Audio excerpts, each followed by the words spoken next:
Bem-vindos, ao sexto domingo do Tempo Comum, celebração da Eucaristia. Hoje a nossa liturgia, uma vez mais, expressa a importância da gente retomar a nossa caminhada de fé e recolocar Deus na nossa vida, onde Ele deve estar, devido à honra ao nosso Senhor. E aparece isso de forma muito bonita no refrão do Salmo, que vai conectar a primeira leitura, a profecia de Jeremias, as bem-aventuranças. Refrão do Salmo, o primeiro Salmo, o Salmo 1, perdão, o seu primeiro versículo vai dizer: feliz é todo aquele que não anda conforme os conselhos dos perversos, mas encontra seu prazer na lei de Deus. E o profeta Jeremias vai dizer: maldito o homem que confia no homem e faz consistir a sua força na carne humana. Enquanto o Evangelho vai dizer que bendito e bem-aventurado é o homem que na sua pobreza e na sua humildade olha para Deus como seu único horizonte de esperança. Quero aprofundar um pouquinho mais o versículo 5 do capítulo 17 da profecia de Jeremias. Quando a gente passa por alguma decepção, não é raro, que as pessoas olham para a gente, às vezes neste período de decepção, a gente está contando a história, e aí de repente a pessoa fala, esse é o versículo que ela guardou da Bíblia, mas a Bíblia já diz, maldito é o homem que confia no homem. A Bíblia já diz isso, por que você foi confiar em fulano? E aí a gente precisa retomar um pouco a profecia de Jeremias, para a gente entender o contexto dessa frase. Jeremias não está aqui fazendo uma pregação contra a confiança do ser humano. Jeremias não está aqui dizendo que nós não podemos confiar nos homens. Aqui o contexto do maldito homem que confia no homem e faz consistir sua força na carne humana é uma denúncia de Jeremias às relações idólatras, sobretudo as relações idólatras. E a gente tem falado disso assim, de forma muito enfática, nas nossas pregações aqui, fora daqui, e a gente tem escutado muito isso, e é importante que a gente repita, o perigo constante da idolatria nas nossas relações. É como retomar também a narrativa do Evangelho, em que Jesus vai dizer aos homens: dai a César o que é de César, e a Deus o que é de Deus. A Deus é devida a confiança plena, aos homens uma confiança circunstancial. Não é uma pregação contra a confiança, porque não existe possibilidade de relação sem confiança. Sem confiança não existe casamento, não existe igreja. A relação entre o padre e os fiéis é de confiança. Não existe amizade, irmandade e nem mesmo corporação no sentido, eu diria, comercial. Até nos assuntos de comércio e de negócios, nós precisamos pressupor que o outro tem uma boa fé, ou não. Então não é uma pregação contra a confiança. Maldito o homem que confia no homem significa maldito o homem que idolatra o outro ser humano, ou os processos, ou as relações, e coloca este ser humano, os processos e as relações, no lugar de Deus. Maldito é aquele que absolutiza suas relações. Maldito o homem que confia no homem nesse sentido. A confiança plena somente deve ser dada a Deus. Nós temos falado isso, como eu disse anteriormente, assim, de uma forma enfática várias vezes. E olha, eu posso, não é garantir, mas testemunhar a vocês que 90% dos meus atendimentos em todas as áreas da minha vida tem a ver com frustrações ligadas à idolatria. E aí eu sempre brinco, vai para os casais de namorado aí, principalmente adolescente, tá? Fulano é a minha vida. Não pode ser a sua vida. Fulano não pode ser a sua vida, e ele não é a sua vida. E se ele terminar com você, você não vai morrer por causa disso. Fulano não é a sua vida, não existe isso. Não é a sua vida.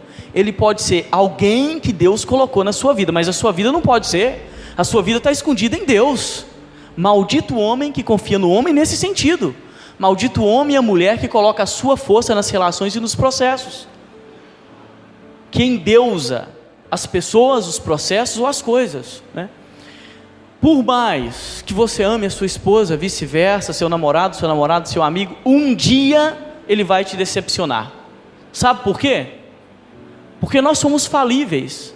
A falibilidade faz parte da nossa existência, e mais, diria, da nossa essência humana, infelizmente, porque nós somos criaturas e não deuses.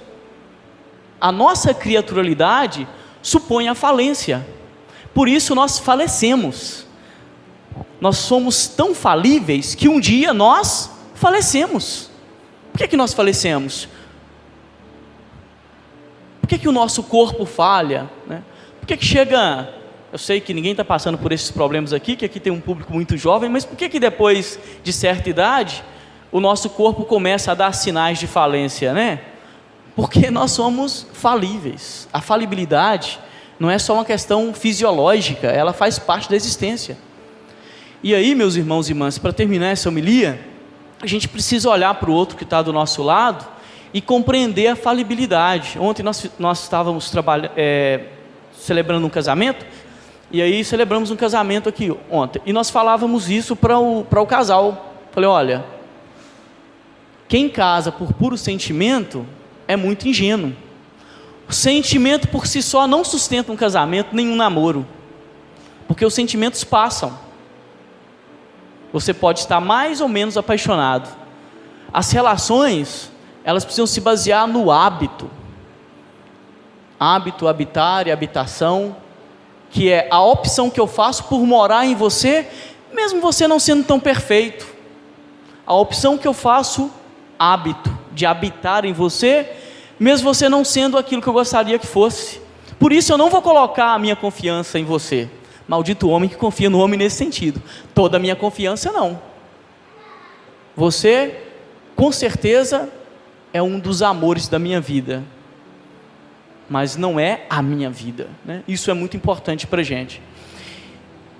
Olhar para o outro e para você mesmo com essa consciência de que um dia você haverá de falhar, haverá de falecer. Até para ressignificar aquilo que você considera traição. Porque quando as pessoas falham conosco ou nos traem, não significa de forma absoluta uma falta de amor. Nem toda traição supõe falta de amor, que é uma hermenêutica equivocada. A gente está cheio de paixão, então a gente pensa que é falta de amor. Nem toda traição e nem toda falha tem a ver com falta de amor. A gente não deixa o outro triste às vezes porque a gente não o ama. A gente não decepciona as pessoas porque a gente deixou de amar essa pessoa. Processos da vida, né? E olhar isso e compreender isso é muito difícil, né? E aí termino. Vocês acham mesmo que Judas traiu Jesus porque ele não o amava? A gente julga muito Judas, né?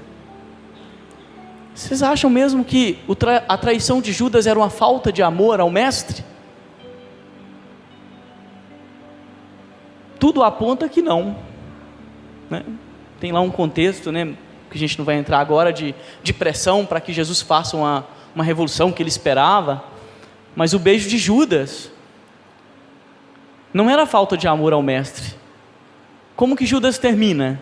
Jogando as moedas de prata, não é isso? Arrependido porque ele traiu quem amava, e ele não suporta.